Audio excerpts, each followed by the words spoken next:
अस्सलाम वालेकुम एवरीवन। मौजू है अपनी ईगो को कैसे कंट्रोल करें। देखिए, अपनी ईगो को कंट्रोल करना एक मुश्किल लेकिन ज़रूरी अमल है जो इंसान को बेहतरी की तरफ लेकर जाता है। इस्लाम में ईगो को नफ्स कहा जाता है और इसका गरूर और तकब्बुर में बदल जाना इंसान के लिए बहुत ख़तरनाक है। अपनी ईगो को कैसे कंट्रोल करें? नंबर 1, तवाज़न और फ़िक्र। अपनी असलियत को समझना, यानी कि अपने आप को याद दिलाओ कि हम सब अल्लाह के बंदे हैं और हर चीज़ का असल मालिक सिर्फ अल्लाह सुब्हाना ताला है। कुरान में फरमाया गया, और ज़मीन पर अकड़ कर ना चलो, क्योंकि ना तुम ज़मीन को फाड़ सकते हो और ना ही तुम पहाड़ों की बुलंदी तक पहुंच सकते हो। सेकंड है इबादत और ज़िक्र से दिल को साफ करना।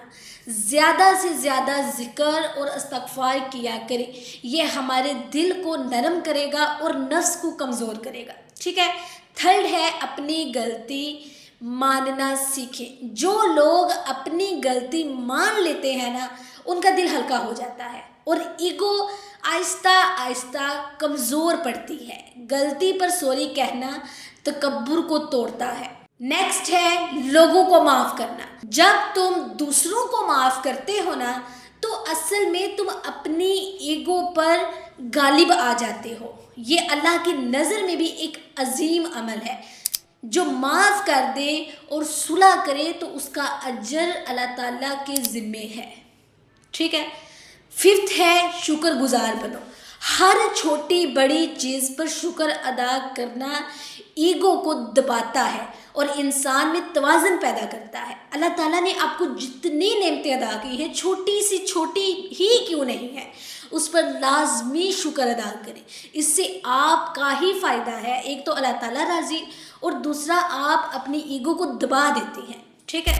नेक्स्ट है नफ्स के खिलाफ जाने वाली आदतें अपनाएं। अक्सर लोगों की मदद करें बिना किसी उम्मीद के कि मैं इसकी हेल्प करूंगी तो मुझे बदले में ये मिलेगा, फिर मेरे साथ ये होगा, मुझे इज्जत दी जाएगी, फलां होगा। ये चीज़ अपने माइंड से निकाल दें। इस चीज़ को निकाल कर लोगों की हेल्प सिर्फ अल्लाह ताला की रज़ा के लिए करें। ठीक है। सेकंड है अपने आप को सबसे ऊपर समझने से बचें। ये ना समझे कि मैं ही मैं हूँ, दूसरा कोई नहीं है। ठीक है। खुद को हकीर और दूसरों को ऊपर समझा करें। जब भी दिल में गुरूर आए तो फौरन अल्लाह ताला का खौफ याद करो।